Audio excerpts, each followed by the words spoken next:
ছয় উইকেটে 448 রান করে ইনিংস ঘোষণা করেছিল পাকিস্তান। সেই টেস্টেই কিনা স্বাগতিকদের 10 উইকেটের বড় ব্যবধানে হারায় বাংলাদেশ। দ্বিতীয় টেস্টে ছবিটা ছিল আলাদা। 26 রানে 6 উইকেট হারিয়েছিল যে টাইগাররা, তারাই কিনা গড়ে ঘুরে দাঁড়ানোর ইতিহাস। শুরুতে পেইসে কুপোকাত হওয়া দলটা উল্টো পরে পিন্ডি চটকায় পাক পেসারদের। 6 উইকেটের জয়ে বাংলা ওয়াশ পাকিস্তান। এমন জয়ের পুরস্কারও মিলেছে আইসিসি টেস্ট র্যাঙ্কিংয়ে। যদিও আগের 9 নম্বর জায়গাটা বদল হয়নি, তবে রেটিং পয়েন্ট বেড়েছে 1323 পয়েন্ট ও 66 রেটিং নিয়ে রাওয়ালপিন্ডির 22 গজের মতো পয়েন্টস টেবিলেও পাকিস্তানকে হুঙ্কার দিচ্ছে নাজমুল শান্তর বাংলাদেশ। পাকিস্তানকে ধবল ধোলাই করে প্লেয়ার র্যাঙ্কিংয়ের তালিকায় ঝড় তুলেছেন লিটন মিরাজরা।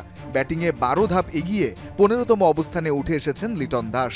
688 রেটিং পয়েন্ট নিয়ে লিটন এখন বাংলাদেশের সেরা টেস্ট ব্যাটার। 138 রানের ইনিংস তাকে এনে দিয়েছে ক্যারিয়ার সেরা অবস্থান। অন্যদিকে টেস্ট ব্যাটার হিসেবে 10 ধাপ অগ্রগতি হয়েছে মেহেদী মিরাজের রেটিং পয়েন্ট 425, যা তার ক্যারিয়ার সর্বোচ্চ। অলরাউন্ডার র্যাঙ্কিংয়েও ক্যারিয়ার সেরা অবস্থানে মিরাজ। 3 ধাপ এগিয়ে 7-এ উঠেছেন এই স্পিনিং অলরাউন্ডার। রাওয়ালপিন্ডির দ্বিতীয় টেস্টে পাকিস্তান ব্যাটারদের ধসিয়েছেন 3 টাইগার পেসার। পেস দিয়ে চমকে দেওয়া তরুণ নাহিদ রানা 23 ধাপ এগিয়ে প্রথমবার বোলারদের র্যাঙ্কিংয়ে সেরা 100 এর মধ্যে ঢুকেছেন। 11 ধাপ এগিয়ে তাসকিন এখন 85 নম্বরে।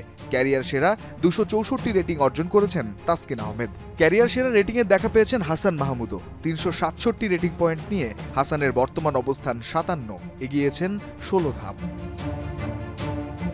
তবে কথায় আছে, কারো পৌষ মাস তো কারো সর্বনাশ। সিরিজ হেরে পাকিস্তান পড়েছে লজ্জার রেকর্ডে। এই পরাজয়ে 6 থেকে 2 ধাপ নেমে 8 নম্বরে এসেছে পাকিস্তান। রেটিং পয়েন্ট মাত্র 76। 1965 সালের পর এত কম রেটিং বসেনি পাকিস্তানের নামের পাশে। গত 59 বছরে এমন লজ্জায় পড়তে হয়নি সাদা পোশাকের পাকিস্তানকে। রঞ্জন শান্ত, যমুনা স্পোর্টস।